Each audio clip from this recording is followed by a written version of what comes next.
Bawatlam buikas a gaval do chakta conley a huganam dun con lorch and you. Minister, it is alarming to see that the demand for acute CAMS service is increasing, and over 2,500 young people are waiting for an initial appointment. Hundreds have been waiting for more than a year for assessments, and this is an unacceptable situation. And it is a concern to all of us, because we hear from the families in our offices who are just in desperation, seeking a solution and seeking support. And all we can do is write letters to yourselves or to the services directly. But we do need more action in this regard, because, as I say, it's just getting worse by the day, unfortunately. The worsening crisis, is leaving more vulnerable children at risk.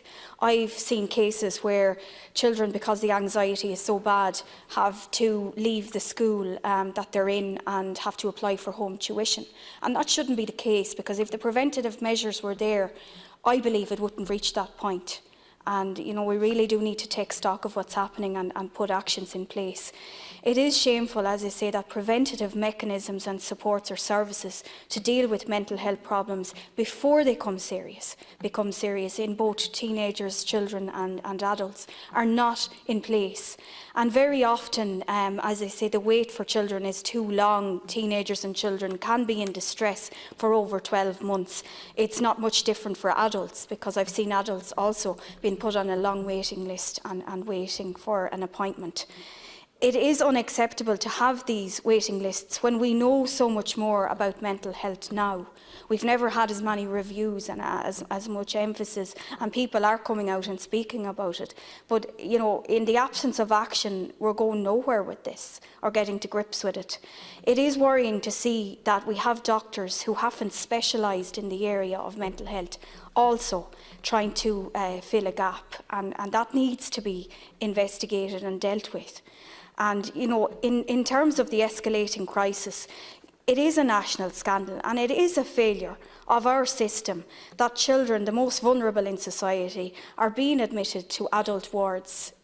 That's happening for the last number of years because there's not sufficient beds. It has to change. As I say, I've met many distressed families who are worn out trying to fight for basic and vital services for their children.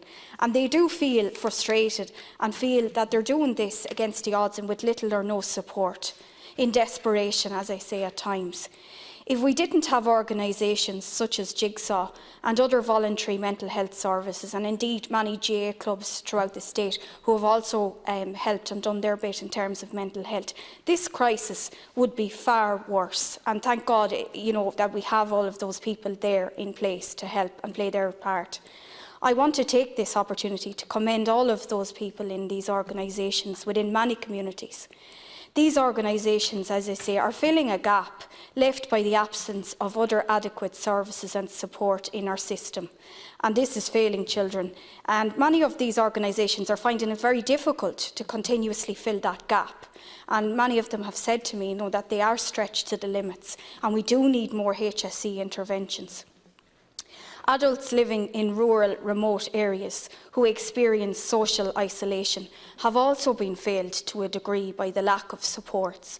And, only for people in their communities who are active on this issue, key community activists and indeed organisations that are there also, like Men's Shed, that initiative which came from Australia. It's a fantastic initiative.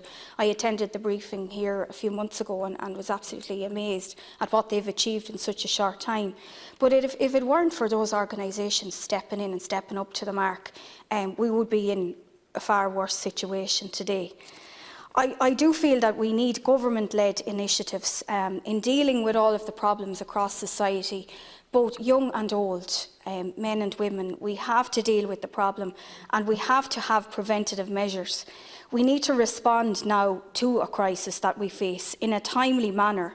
And, by doing so, we'll prevent heartache and distress, which has already been experienced by too many families and individuals throughout this state. We need urgent and meaningful action, because the recent reports which we show, they really are a wake-up call. They show that we have more and more teenagers experiencing anxiety and taking antidepressants. I mean, these are young adults. And surely that is the wake-up call we need now, to take this urgent action once and for all, and to make sure that we are serving them and indeed protecting them as best we can. Thank you, Deputy Nolan. Deputy Matthew.